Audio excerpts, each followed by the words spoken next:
So welcome back, and we are outside another cafe, but the reason we're outside this time is because actually when you go inside, well, actually by the time I got my coffee there wasn't actually much space, and it's not bad. It's a late spring day, beautiful blue skies as you can see behind us, and we're over at Maltby Street.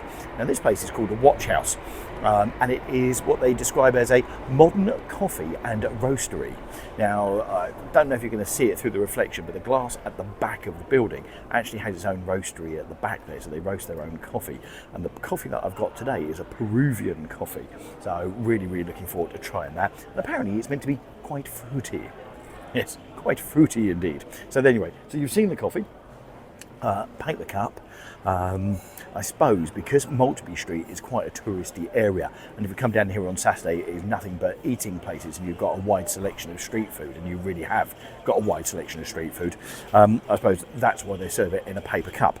But is the coffee any good? Good question, Steve. Should we find out? Excellent.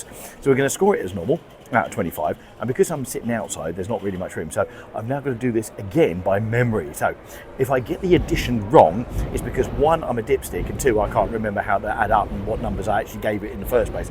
So we'll take it nice and slow because we've done it before. So right, let's go with the aroma first of all, which actually I smelt it on the way out because it had a lovely sort of film across the top of it. It was lovely. So do you know what? You can just about smell the berries in it. I'm going to ask which cup of coffee it is actually. So it's Peruvian. There's sort of berry flavour to it. So we'll see on that one very shortly. But the smell, yeah, you can tell there's a slight sweetness. So that'd be interesting when we do the sweetness part of it, if it's in the smell. But it's not overpowering, and it's only a very slight hint of berries, and I mean a very slight hint of berries. So if it's going to be a berry coffee, I wouldn't mind it having a bit more of aroma of that. But it's still a lovely aroma. So I'm going to give that a 4 out of 5 for that one, for the aroma. Now, I haven't tested it yet, as always. And don't forget, the reason we do these coffee reviews for independent coffee shops in London is that you don't have to settle, like me, for Starbucks, Costa Coffee, Cafe Nero, and all of the chain ones. Actually, we'll tell you where the best places are to go for a coffee. And I can also tell you, I didn't get any food here, guys, because I know if I get food, you like me to try it, although it did look quite nice. Oh, and the coffee price. £3.50 for a black Americano, which London prices ranges for anything from £3.20 to the extortionate £4.50, which I have paid once for a coffee. I thought I'd been absolutely done on that one. Maybe we ought to deduct points in future for expensive. But I thought £3.50 for coffee is not bad. Right, so just remembering that, I gave it a 4 out of 5 for aroma. Let's give it a taste on that one. Oh, now that is, cool, that's different. Do you know what it reminds me of? It reminds me of 0 to 1, the Vietnamese coffee place over near Spitalfields that we tried, which had a very berry coffee. That's berry, not merry. But actually, yeah, that's really nice. Now, I'm going to go for it again because I'm too busy yakking in there. So let's see how quickly the acidity stays on there. So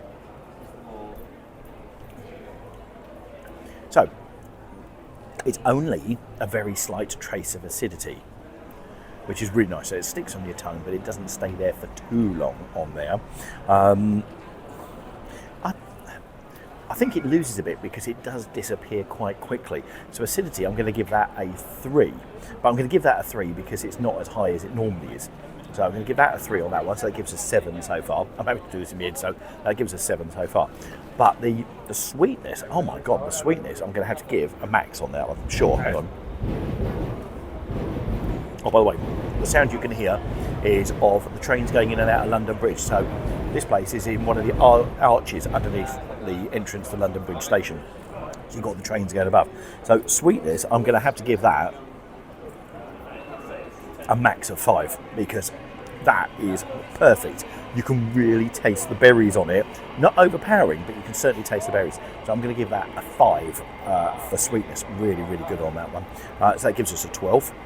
Yeah, it does. It gives us 12 so far. I'm quite surprised myself. Right, let's go for the body on it. That's it. Remembering that one. So body. So it's not watery like I've had before, but it's not overly full of body. Now that might be the coffee and the fact it's fruity. Look at me learning the risks and tips and all the rest of it. Someone's bound to put in the comments you're talking a load of old crap. Can you say it? Yeah, you can probably say that on YouTube. But anyway, body-wise, not the fullest body. I'm going to give that a 4. Okay, body, I'm going to give a 4 on that one. It's nice, but it's not the best body I've had as far as a coffee is concerned. But I said it could be just a coffee bean on that. So that gives us 16 so far on that one. But the finish, it's the berry bit that really does it on the finish there. Yeah, and on the berry bit, I've got to give that as a finish. That's got to have a 5 on that one. So that gives us 21. Yeah. Thank you. I've got an assistant with me who's having his lunch. He's keeping an eye on it because he knows I'm such a dipstick at maths and remembering stuff. Thanks, Jaden. Thank God you're here. Yeah, so that's 21 out of 25 for a coffee, which puts it in the 20s and above, which makes it an excellent place for coffee. So really, really good. If I was going to dock a mark, it's because it's in paper. There's no doubt about it. But as a little independent coffee shop with its own roastery, definitely one to keep an eye on. So this is, once again, it's called WatchHouse, modern coffee and roastery place, which is lovely. And it's open all week, Monday to Sunday. So whether Maltby Market is on or not, it's open and it's here. And it's a damn fine coffee. So I'm really looking forward to having that. Now, just as a reminder, if you're in London and come to London on a regular basis, or you're travelling to London, do let us know, because if we can meet up, you can come and do a coffee tasting with me. Yep, no hints or anything else like that, nothing else. We'll just meet up and go for a nice coffee, because I'm always up for a coffee somewhere. So do let us know in the comments down below, just message us.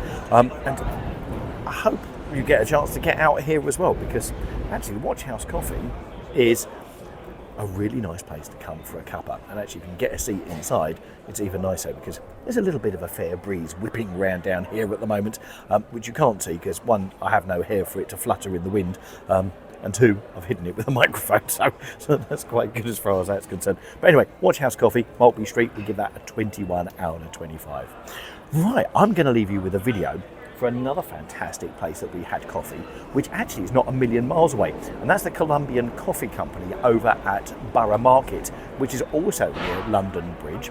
So I'm going to put that in the top right hand corner for you, and that was another excellent coffee, and you can get my review on that. Oh, and the smoked salmon bagel that I had afterwards up in the top right hand corner. Thanks for watching, guys. Lovely to have you here. Take care, and we'll see you very soon on the channel. Taddy byes.